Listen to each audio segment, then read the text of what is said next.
नमस्कार, डी.के. सायली किचनमध्ये तुम्हा सर्वांचे खूप खूप मनापासून स्वागत.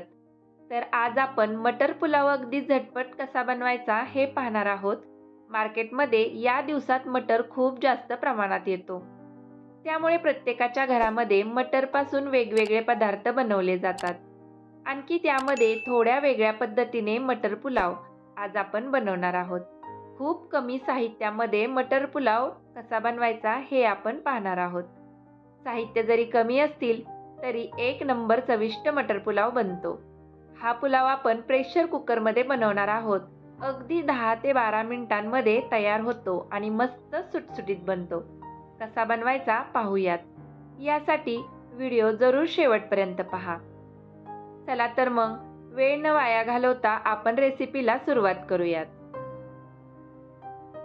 पुलावसाठी इथे मी अख्खा बासमती तांदूळ घेतलेला आहे. इतर कोणताही बिर्याणी किंवा पुलाव राईस घेतला तरी चालतो.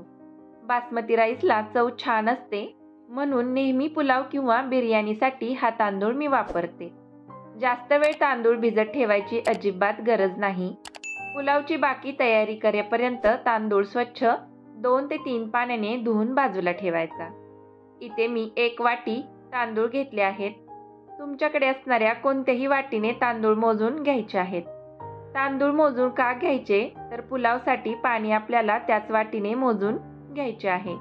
म्हणजे पुलाव छान होतो, सुटसुटीत होतो, अजिबात चुकत नाही.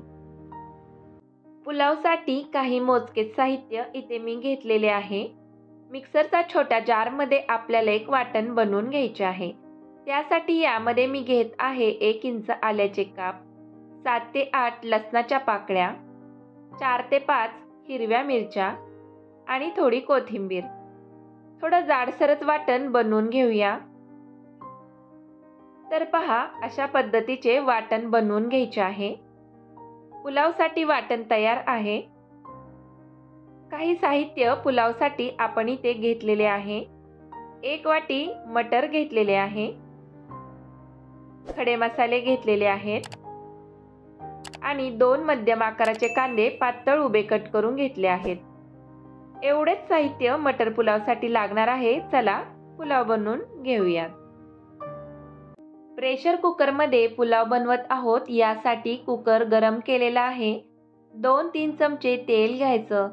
तेल चांगलं गरम झालं की 1 छोटा चमचा जिरे घालायचे. जिरे फुलू द्यायचे. मग 1 छोटा चमचा मोहरी टाकायची आणि मोहरी छान तडतडू द्यायची. वरून घालायचे खडे मसाले. 1 मिनिट तेलामध्ये परतून घेतले तर त्याचा फ्लेवर छान उतरतो. यानंतर कांदा परतून घेऊयात. कांदा तांबूस रंग येईपर्यंत परतून घ्यायचा आहे. मध्यम आचेवर कांदा परतून घेऊ. या ठिकाणी कांदा परतून झाला आहे. आता बनवून घेतलेले वाटण यामध्ये घालूयात. 2-3 मिनिटे वाटण करपू न देता चांगले खरपूस असे भाजून घ्यायचे. या ठिकाणी वाटण परतले की आपण मटर घालायचे आहे. 2-3 मिनिटे छान परतून घ्यायचं. तर अशा पद्धतीने मटर आपल्याला परतून घ्यायचं आहे. सर्व जिन्नस चांगल्या परतून झाले आहेत. मसाले घालून घ्यायचे. 1 छोटा चमचा जिरे पूड, अर्धा चमचा हळद, अर्धा चमचा गरम मसाला. खडे मसाले देखील घातले आहेत, त्यामुळे गरम मसाला अर्धा चमचा आपण घेतला आहे. गरम मसाला महत्त्वाचा आहे कारण मिरची वापरून केलेल्या पदार्थांना गरम मसाल्याने चव छान येते, चटक येते पदार्थाला. 2 मिनिटे परतून घेतले आहे. आता तांदूळ घालून घ्यायचे आहेत. यामध्ये तांदूळ घालून घेऊयात. 3 ते 4 मिनिटे मसाल्यांसोबत तांदूळ चांगले परतून घ्यायचे आहेत. जेवढा तुम्ही तांदूळ परतून घ्याल तेवढा पुलाव सुटसुटीत आणि चवदार बनतो. मध्यम आचेवर चांगले असे परतून घ्यायचे. हलक्या हाताने परतायचे म्हणजे तांदूळ तुटत नाहीत. तर पाहू शकता, मसाल्यांसोबत तांदूळ आपण अशा पद्धतीने एकदम चांगले असे परतून घेतलेले आहेत. आता यामध्ये पाणी घालायचे. पाण्याचे प्रमाण खूप महत्त्वाचे आहे जेव्हा तुम्ही प्रेशर कुकरमध्ये पुलाव बनवता. जेवढा तांदूळ आपण घेतले आहेत त्याच्या 1.5 पट पाणी घालायचे आहे. मी ज्या वाटीने 1 वाटी तांदूळ घेतला आहे त्याच वाटीने 1.5 वाटी पाणी यामध्ये घातले आहे. भात बनवताना दुप्पट पाणी आपण वापरतो, परंतु पुलाव किंवा बिर्याणी असेल तर दीडपट पाणी नेहमी वापरायचे. चवीनुसार मीठ घालायचं आणि असे ढवळून घ्यायचे. सुगंध खरंच खूप मस्त येतोय. तुम्ही जेव्हा बनवाल तेव्हा तुम्हाला पण समजेल हा पुलाव बनवायला किती सोपा आहे आणि खायला किती चविष्ट आहे ते. आता यामध्ये तूप घालत आहे 2 चमचे. असेल तर घाला, नसेल तरी चालेल, पण तुपाने पुलावची चव दुप्पट होते असे समजा.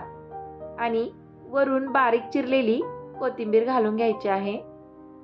चांगले असे एकजीव ढवळून घ्यायचे आहे. इथे उकळी आलेली आहे. झाकण लावून मीडियम टू हाय फ्लेमवरती कुकरच्या 2 शिट्ट्या करून घेऊयात. या पद्धतीने तुम्ही पुलाव बनवून पहा. नक्की पुन्हा पुन्हा बनवाल. तरी ते कुकरला 2 शिट्ट्या झाल्या आहेत. 2 मिनिटात तर कुकरच्या शिट्ट्या होतात. खूप जास्त वेळही लागत नाही. 2 शिट्ट्यानंतर 2 मिनिटे मंद गॅसवर कुकर आपण ठेवला होता. नंतर गॅस बंद करायचा.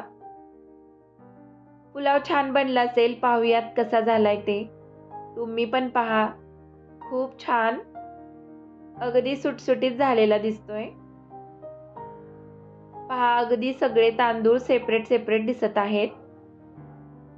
कुठेही तांदूळ तुटलेला नाही. अगदी सुंदर आपला पुलाव बनलेला आहे. हाताला पहा, कुठेही चिटकत नाही. आता यावरती वरून बारीक चिरलेली कोथिंबीर आणि थोडे काजू खमंग तळून यावरती घालायचे. भन्नाट लागतो पुलाव. असाही खाऊ शकता किंवा लोणचं दह्यासोबत खा. नक्की बनवा आणि मला जरूर सांगा कसा झाला ते. पूर्ण रेसिपीसाठी लागणारे साहित्य डिस्क्रिप्शन बॉक्समध्ये दिलेले आहे. कशी वाटली तुम्हाला रेसिपी? तुम्ही बनवलेल्या पुलावचे फोटो शेअर करायला विसरू नका. नक्की लाईक करा, शेअर करा आणि चॅनेलवर नवीन असाल तर जरूर सबस्क्राईब करा. अशाच मस्त खमंग परफेक्ट रेसिपींसाठी DK सायली किचनला सबस्क्राईब करा. पुन्हा भेटूया अशाच मस्त लज्जतदार नवीन रेसिपीसोबत. हा व्हिडिओ पाहिला त्याबद्दल खूप खूप मनापासून धन्यवाद.